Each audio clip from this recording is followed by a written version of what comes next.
नमस्ते, मेरा नाम है सानिया पटेल और आपका स्वागत है HW न्यूज नेटवर्क में।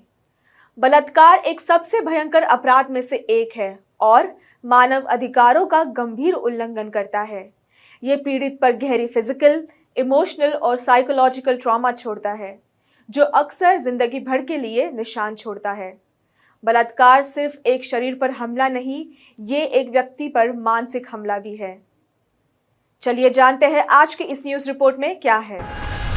रिपोर्ट्स के अनुसार पोस्टमार्टम में यह बताया गया कि शुक्रवार को कोलकाता के RG कर मेडिकल कॉलेज और हॉस्पिटल में एक पोस्ट ग्रेजुएट ट्रेनी डॉक्टर का बलात्कार किया गया और फिर उसका मर्डर कर दिया गया।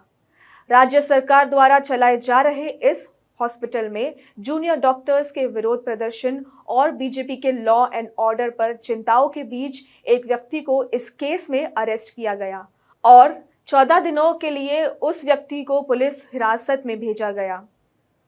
न्यूज एजेंसी PTI के अनुसार पुलिस ने कहा कि गिरफ्तार किया गया व्यक्ति हॉस्पिटल के कई डिपार्टमेंट में बिना रुकावट के आना जाना कर सकता था। CCTV फुटेज देखने के बाद उसे अरेस्ट किया गया। हमने उस व्यक्ति को अरेस्ट किया है और जो एक बाहर का व्यक्ति है, उसकी गतिविधियां काफी संदिग्ध थी और लगता है कि वो सीधे तौर पर इस अपराध में शामिल है। मृतक जो 28 साल की थी, RG कर मेडिकल कॉलेज और हॉस्पिटल के रेस्पिरेटरी मेडिसिन डिपार्टमेंट में सेकेंड ईयर की स्टूडेंट थी। उसका शव, जो कई चोटों से घिरा हुआ था, इमरजेंसी बिल्डिंग के 4थी मंजिल पर चेस्ट सेमिनार रूम में पाया गया। सूत्रों के अनुसार एक डॉक्टर ने PTI से चर्चा करते हुए ये बताया कि उसने रात 2 बजे अपने जूनियर्स के साथ खाना खाया। फिर वो सेमिनार रूम में गई क्योंकि वहां कोई अलग ऑन कॉल कमरा नहीं है आराम करने के लिए। सुबह हमें उसका वहां शव मिला। पोस्टमार्टम रिपोर्ट और पुलिस ने यह भी कंफर्म किया कि महिला के प्राइवेट पार्ट्स, मुंह और आंखों से खून बह रहा था। साथ ही उसके चेहरे, पेट, बाएं टखने, गर्दन, सीधे हाथ की उंगली और होठों पर भी चोट थी। ऑफिसर ने यह भी कहा कि उसकी गर्दन टूटी हुई थी, जो ये दर्शाता है कि शायद उसका गला घोंटकर उसकी जान ली गई। उन्होंने ये भी बताया कि ये घटना सुबह 3 और 6 के बीच हुई है। डॉक्टर्स ने विरोध करके इस घिनौने अपराध पर न्याय की मांग की है। पश्चिम बंगाल की मुख्यमंत्री ममता बनर्जी ने मृतक के परिवारों से संपर्क किया और उन्हें विश्वास दिलाया कि गुनहगारों को जरूर सजा मिलेगी। उन्होंने ये भी कहा कि पहले तो ये घटना दुखदाई और घिनौनी है। ये मेरे लिए व्यक्तिगत हानि जैसी लगती है। डॉक्टर्स का गुस्सा और मांग बिल्कुल सही है। मैं इसका समर्थन करती हूँ।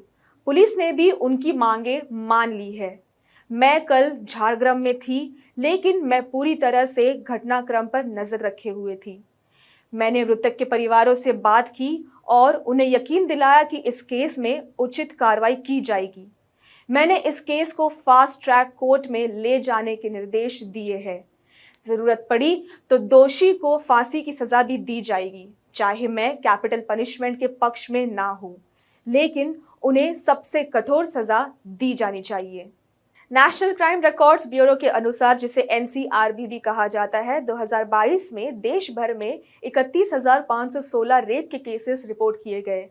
ये चिंताजनक संख्या हर दिन लगभग 86 बलात्कार या हर घंटे में करीब 3.5 बलात्कार के बराबर है। ये आंकड़े देश में यौन हिंसा को चिंताजनक दर्शाता है और इस बात पर जोर देता है कि लोगों की सुरक्षा के लिए और ऐसे अत्याचारों के मूल कारणों को दूर करने के लिए मजबूत कदम उठाए जाने चाहिए।